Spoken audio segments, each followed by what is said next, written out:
Okay, this is just a stupid little video on how to get Gina set up in a couple basic settings to make sure that you can import performer triggers and know how they work and make sure that they are set correctly.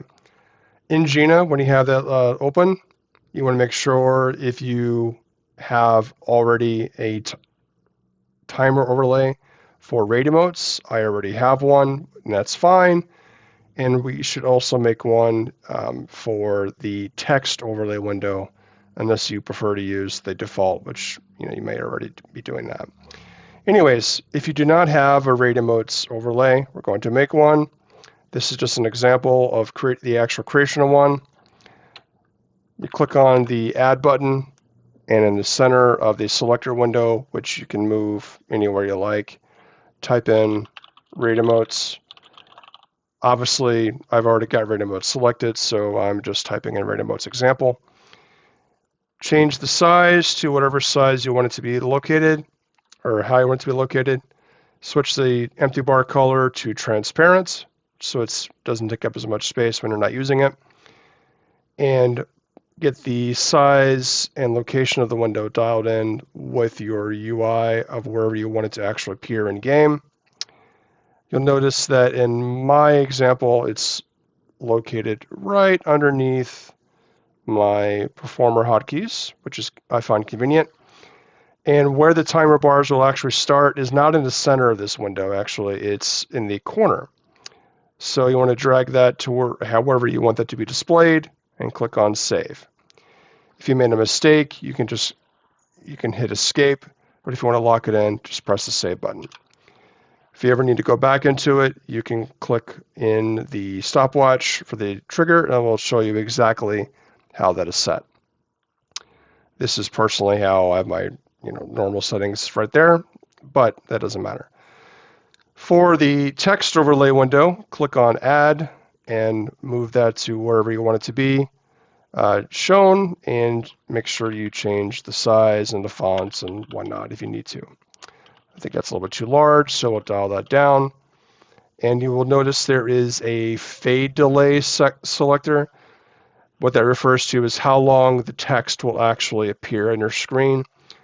This text overlay is for things such as on the Hatchet events where you need to run away from Hatchet, where you just want it to be shown appeared in your screen. If you make it too long, then that trigger will, or that requirement may actually be over if it is still displayed. So I like to make it kind of short and set it to at least or no greater than 10 seconds, maybe less, whatever you prefer. And just hit save.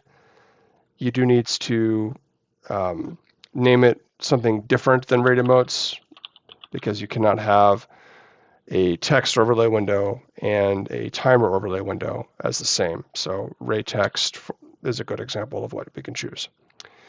Now, the triggers that you import from me from the package file, or if I send it to you in game, will probably already be set to go to the appropriate overlay if you watch this video before you imported them.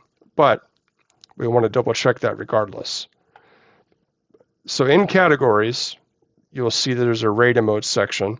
Again, I already had this made, so that's why that's there. I'm assuming you don't have this made already. So to make one, just click on Add, change the name to however you want it to be displayed. Sorry, I can't type. And select the text overlay and the timer overlay. That just refers to where the window settings in Gina will just be displayed for any text that Gina is reading, as well as, of course, the timer bar, which is, I personally prefer timer bars for most things. And that's all I need to do there. In my case, I'm going to be not saving this example, so I'll just click on Remove. Anyways, back into Gina.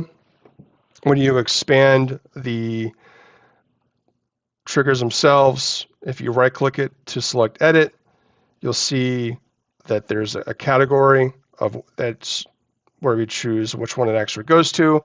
Hopefully it will be set to rate emotes, but if it is set to something different, in your case, That's because you may have already had the Gina triggers in your Gina package before you watch this video, or you may have done it at a different time. So just double check that. If you do need to change them, it's easy to select. Just click the appropriate one. Easy enough. While we're here, I will show a couple basic things. A lot of people, especially with new triggers that are unfamiliar with Gina, want to test them in game. And sometimes in the past, people have always just deleted this little caret symbol and always left it deleted. There's some specific problems with doing that for the performer events because the text appears only by itself. So we cannot use things such as performer tells you to say touch tenderly because that is not how the event text works. For the purpose of demonstrating this in game for you, we're going to temporarily delete this and hit save. So whenever this appears a log or in a log file, the timer will actually go off. So I'm just going to send a quick tell to myself with that text. Rav click Alfric then one touched. You'll notice that the timer bar becomes live. Now, if I was near performer, I would basically have 10 or 12 seconds to click Alfric to target Alfric and turn off attack, and then one touched to say the text out loud of wherever you be.